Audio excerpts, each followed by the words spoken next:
After Percy's accident with the milk cars, it was made all over the place. Everyone began to joke about it, and Percy was sent to the works by Terry. Stanley was there. He understood the whole thing. "I know how you feel," said Stanley. "Don't you? I made a mockery of myself by spilling milk and flour. Everyone laughed.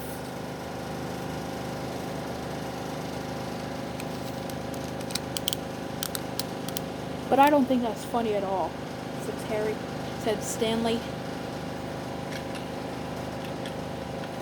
"I understand your accident," said Stanley. "I promise I won't spill it to anyone."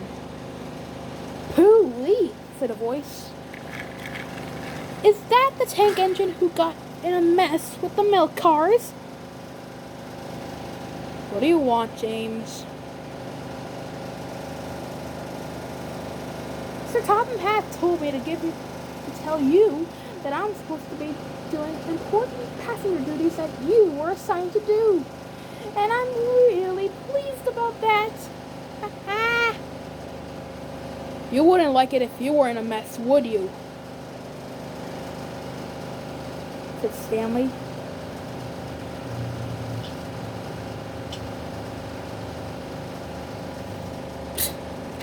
Said James. "Me in a mess? I never get into that many messes. I've heard tales of an engine with its tar wagons," said Stanley. "And an engine who crashed into a field where cows were."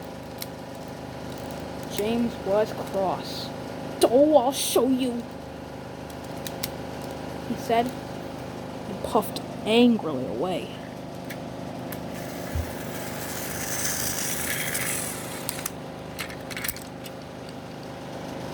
"Don't worry, Percy," said Stanley. "He'll get it soon. Just wait." Now, for those of you who know about James, those accidents did happen. James was a bit of a rough engine sometimes. Sir Topham Hatt then visited him later. "These passengers are going to Crovan's Gate. Take them as soon as you can and be back by 7. "Will do, sir. Anything to show that dirty Percy," he said, and set off.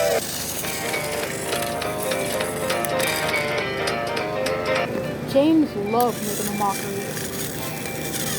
He would always think that an engine's accident was never his accident, but he'd still make fun of it anyway. James then arrived at the place where Rebecca had her accident. She was still lying there, down on the ground with nothing else to help her out.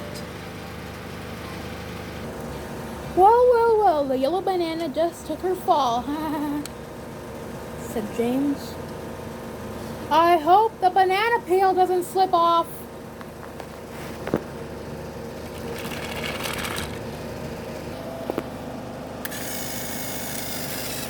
His next job was taking the mail. He liked it at first. James was done with that job instantly. "I'm a really useful engine, and nobody can top at me." James's driver then stepped out. He was concerned. "Well, the job is working easy, but I don't think your brakes are. Your brakes seem to be slipping every time I'm trying to put on the brakes. We might have to go to the works and get that inspected." "Let's take a quick run," said James. "I'm pretty sure it's going to be a very close run so we can see Dirty Percy on the line." James then hurried off as fast as he could. However, during the trip, James's brakes weren't breaking out at all. They were working fine now. Looks like my brakes are working fine after all. There's no need to go to the works now. James's driver then agreed. You might be right. Let's go pick up our next passenger train, said the driver. They then switched tracks and steamed quickly to the station. However, on the other side, there was trouble. Diesel had broke down. He was taking 3 cars of fruit to the marketplace. Among those cars were 2 cars filled with oranges. One of them was orange juice, and the other one was plain orange juice. And Diesel was stuck.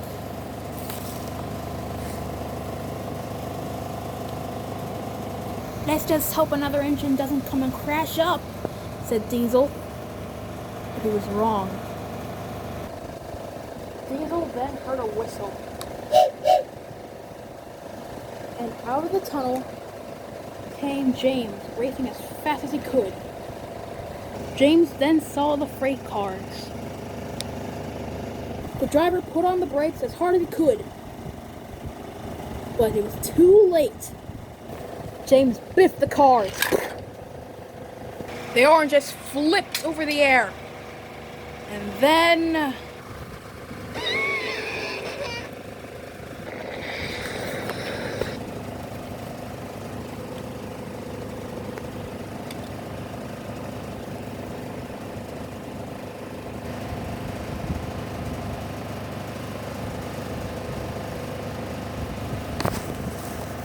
everyone opened their eyes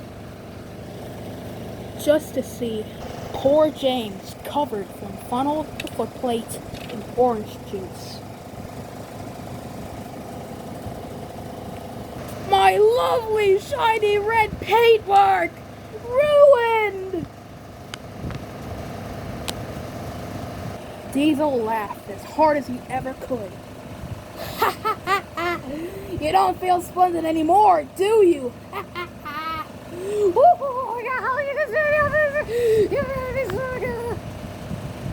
James looked on quietly.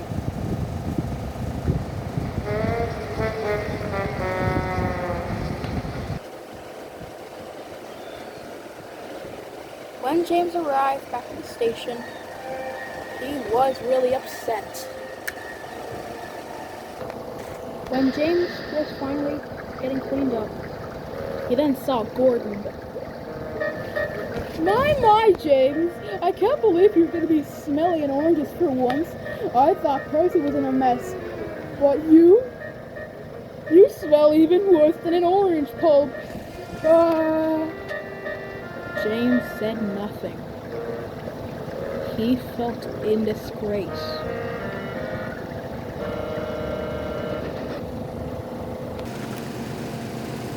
James was then pushed to the washdown by Diesel a few minutes later. James was then brought to the washdown. He still smelled like oranges. Diesel then came in to join company. By that time, other engines came to visit them. Percy and Stanley had heard the whole thing. Percy was the first to speak. Well, James. Are you in a pulpy situation right now?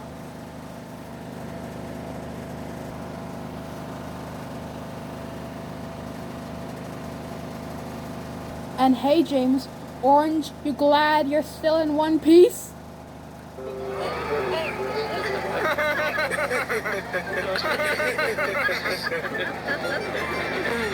Roasted.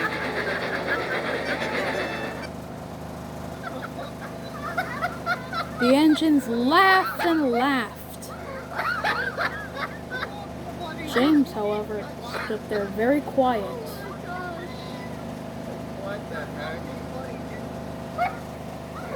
He didn't like the sound of oranges at all. Let's just say he stood quiet for the rest of the day. instead of talking about oranges.